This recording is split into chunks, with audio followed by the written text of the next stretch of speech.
Hoy os traigo un router 5G de TP-Link que está muy bien, es este de aquí. Como podéis imaginar, aquí en la parte de abajo tiene una tarjeta micro SIM, de tal manera que nosotros con cualquier operadora contratamos una tarifa de datos, la pinchamos y ya lo tenemos. ¿Y para qué sirve este tipo de router? Pues bueno, tiene infinidad de usos. Por ejemplo, imaginad que nos vamos de vacaciones a un apartamento, allí no tenemos conectividad, no vamos a darnos de alta a una línea solo para estar 2 semanas o 3 semanas o un mes. Llevamos uno de estos y ¿qué es lo que hacemos? Con uno de estos le damos conectividad a toda la casa. Es muchísimo mejor que andar con el tethering, con los dispositivos móviles compartiendo la conexión, y funcionaría exactamente igual que en una casa con una línea de fibra. Y otro tipo de uso muy habitual de este tipo de router es en zonas rurales, porque hay zonas rurales con una población muy pequeña donde no llega la fibra, o gente que vive apartada en medio del campo, que tiene una casita rural en medio del campo, lejos de las zonas de los núcleos urbanos, de tal manera que allí evidentemente no llega la conexión de fibra y de esta manera van a poder tener conectividad a internet. Y luego finalmente hay dos tipos de uso que cada vez está más extendido con este tipo de router, que sería en primer lugar para gente que tiene caravanas o que tiene una furgoneta camperizada para poder tener conectividad a internet exactamente igual que la que tiene en su casa en la ciudad.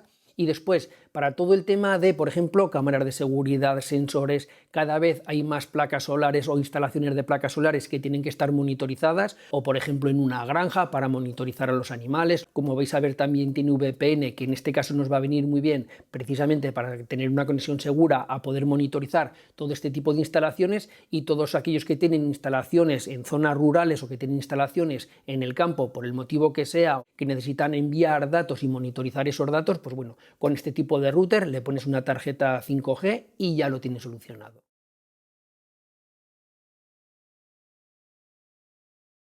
Ahora que ya tenemos claro para qué sirve este router, vamos a ver sus características. Este es un NX200 de TP-Link, luego os explicaré que hay otro modelo más, un poquito superior, pero bueno, es muy parecido a este. ¿Y qué características tiene? Bueno, pues en primer lugar que es un dual band, es un AX, es decir, es un Wi-Fi 6, un AX 1800, por lo cual entre las dos bandas, la de 2,4 y la de 5, llega a 1800 megabits por segundo de transferencia. Y luego por detrás tiene 2 puertos o 3 puertos para conectarlo por cable, de tal manera que a estos 3 puertos le podemos conectar lo que queramos por cable. Y después también tiene un puerto WAN. ¿Qué es esto de un puerto WAN? Pues que básicamente le podemos conectar este router a otro router, a un router de operadora, de tal manera que a través de aquí vamos a tener un router cableado. En este sentido tendría una doble conexión, que sería a través del puerto WAN y a través del 5G. ¿Y qué es EasyMesh? Pues muy sencillo. EasyMesh es, como vais a ver luego, porque vamos a ir a mi ordenador, le he conectado también para formar una red mallada, una red mesh, le he conectado un punto de acceso Wi-Fi, de tal manera que si por ejemplo este router, como he mencionado antes, lo tenemos conectado en una casa rural, que suelen ser casas grandes, con jardín, con un corral, en un sitio que hay mucha zona a cubrir, ¿qué podemos hacer? Evidentemente con un router no nos va a dar cobertura a todo, entonces podemos colocar diferentes puntos de acceso Wi-Fi y con una configuración muy sencilla que no voy a explicar hoy, básicamente con un clic los emparejamos, tenemos una red mallada de muchos nodos y podemos ampliar muchísimo la cobertura. Así que venga, vamos a ir a mi ordenador y vamos a ver la interfaz gráfica y cómo es este equipo. Aquí podemos ver la interfaz gráfica, vemos que la configuración es básicamente como la de cualquier router conectado por cable, solo que aquí, como podemos ver, está conectado por 5G, pero bueno, luego os lo voy a enseñar. Aquí tenemos un montón de parámetros para configuración.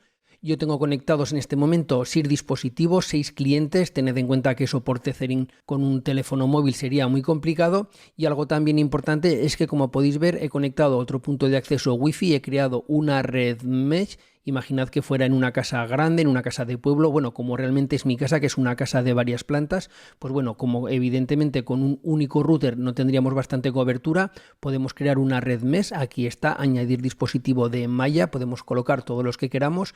Yo he colocado este modelo de aquí, de tal manera que aquí conectados 2 clientes y aquí conectados 4 clientes. Este sería el router, aquí lo podéis ver, Archer NX200, y bueno, este sería un punto de acceso Wi-Fi que he colocado.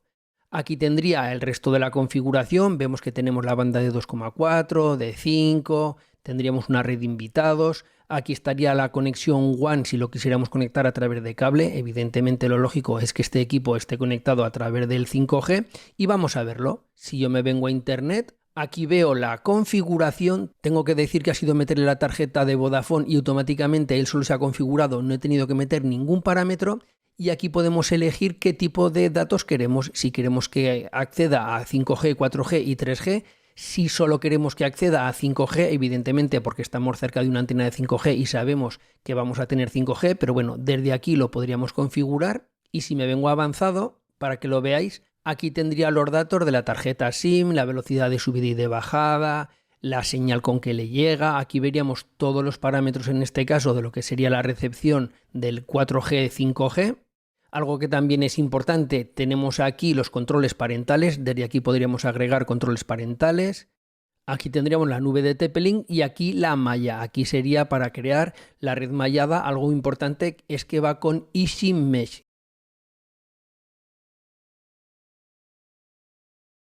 Y otra cosa para mí importantísimo en este tipo de equipos es el hecho de que tal como este tenga la posibilidad de conectarle antenas externas. Evidentemente tiene muy buena cobertura, funciona muy bien. Si tú te vas a ir una semana a la playa no te vas a andar llevando antenas externas, pero comparad este equipo, y eso que las antenas que tiene son bastante buenas porque es un equipo bastante alto y tiene unas antenas bastante grandes, pero comparad esa antena con esta. Este tipo de antenas ya os las he traído al canal, hay muchos tipos de antenas, os las dejo por aquí, hay direccionales, omnidireccionales, las hay planas, hay muchos tipos de antenas, pero comparad este tamaño de antena con lo que puede tener un router de este tipo. Y algo también muy importante, y es lo siguiente. Imaginad que nosotros este equipo lo tenemos, como he mencionado antes, en una casa a las afueras, en medio del campo.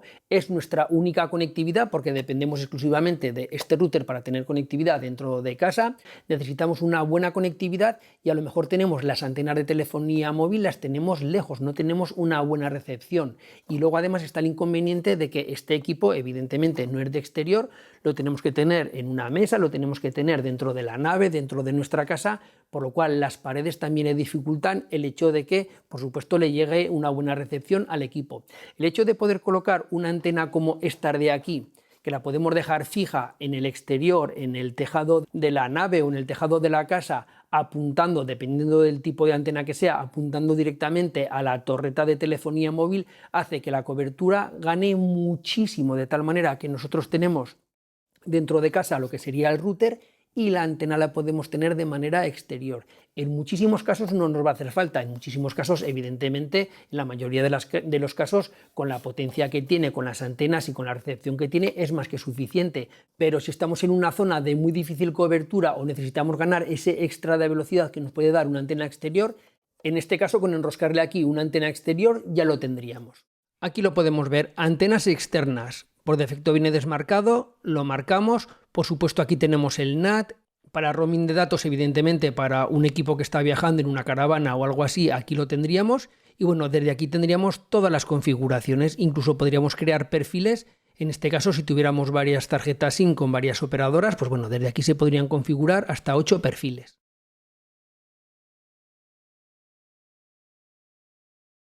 Y otra cosa que también me ha gustado mucho es que tenga servidor VPN como vamos a ver ahora. ¿Para qué vale esto? Pues muy sencillo. Como he mencionado antes, este tipo de router lo podemos tener monitorizando un sistema, por ejemplo, en una granja, en una fábrica que esté en un exterior, unas placas solares, para algo así. De tal manera que necesitamos que envíe datos o necesitamos acceder para poder ver esos datos y para poder controlar los dispositivos que sean, necesitamos hacerlo de una manera segura. Y la manera más segura que hay es a través de una VPN. De tal manera que nosotros configuramos aquí una VPN y ya cuando queremos acceder a la instalación, accedemos a través del VPN de manera cifrada para poder ver las cámaras, para poder ver las máquinas, para poder ver los parámetros de los sensores, de lo que sea. Incluso a nivel doméstico también nos puede valer tener un VPN porque, bueno, como ya he explicado en muchos vídeos, cada día tener un VPN es más importante por temas de privacidad. Y en cuanto a la VPN, la tenemos aquí. Bueno, antes de nada, como podemos ver, no lo he explicado porque no tiene sentido, tenemos muchísimas configuraciones en cuanto al apartado inalámbrico, de red de invitados. Aquí para el reenvío de puertos, el DMZ, el plug and play, los controles parentales, el quality of service. En cuanto a la seguridad del firewall, todo esto es la configuración típica de un router. Y vamos a la VPN, aquí lo tenemos. Aquí tenemos los principales protocolos de VPN.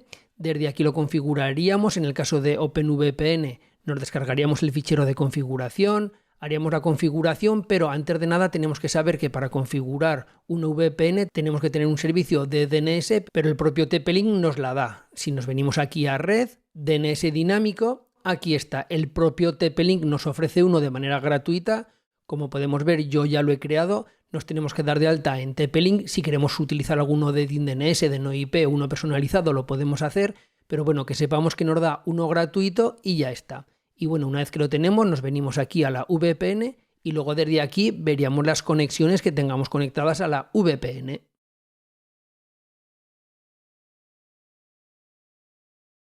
Como todos sabéis, las tarjetas SIM tienen un pin de seguridad, de tal manera que nosotros cuando lo pinchamos dentro del router nos va a pedir ese pin. ¿Qué podemos hacer? Podemos hacer dos cosas. Una que sería quitarle el pin para no tener que utilizarlo, y si nosotros lo que queremos es tener una máxima seguridad, pues si alguien se lleva la tarjeta SIM o por cualquier motivo, como vais a ver ahora, es muy sencillo. Aquí tenemos la gestión del PIN y como podemos ver es cuestión de desbloquearlo, le decimos que desbloquee automáticamente el PIN, aquí pondríamos el PIN, le daría a guardar y ya está.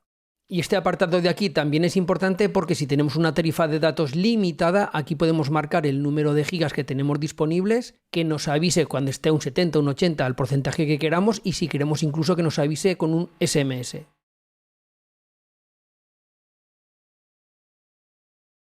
Por supuesto, como todo el router de TP-Link tiene su aplicación, podemos controlarlo desde la aplicación móvil, ni siquiera tenemos que hacer una configuración, una primera instalación o acceder a los datos o a la configuración del equipo a través de un ordenador, se puede hacer a través de una tablet o a través de un teléfono móvil.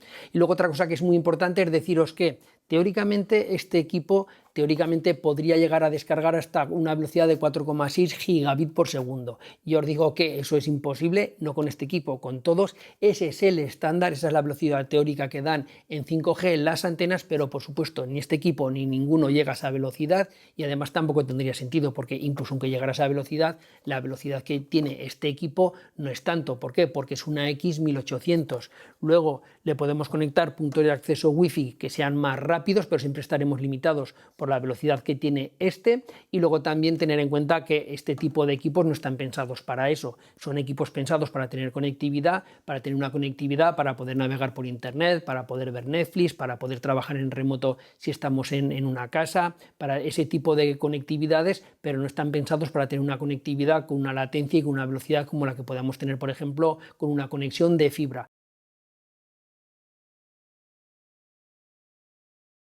Y luego finalmente comentaros que tenemos dos modelos más. Este sería el NX200 y luego está el NX600. ¿Cuál es la diferencia? Muy sencilla. Este tiene puertos gigabit, mientras que el NX600 tiene puertos de 2,5 gigabit por segundo. Y después también está en la Wi-Fi. Este es un AX1800, mientras que en el NX600 tenemos 3600 megabit por segundo, el doble de velocidad. Pero eso sí, tened en cuenta que va a depender siempre de la conexión que tengamos con nuestra operadora, dependiendo de que la torreta de telefonía móvil esté cerca o lejos, el tipo de torreta que tengamos. Es decir, siempre vamos a estar supeditados a la velocidad del enlace que tengamos, en este caso por 5G o por 4G. Y luego finalmente estaría el NX210, que está a punto de salir, de momento no ha salido, va a salir próximamente, y básicamente sería exactamente igual que este, de características sería muy parecido. Y bueno, de todos modos, abajo en las notas del vídeo os voy a dejar todas las características, os voy a dejar los enlaces para que veáis los precios, para que veáis más información en el caso de que os haga falta. Y bueno, como siempre digo, si os ha gustado el vídeo, dale un like, compartidlo con gente que creas que esto le puede interesar y nos vemos en la próxima. Un saludo, adiós, bye bye.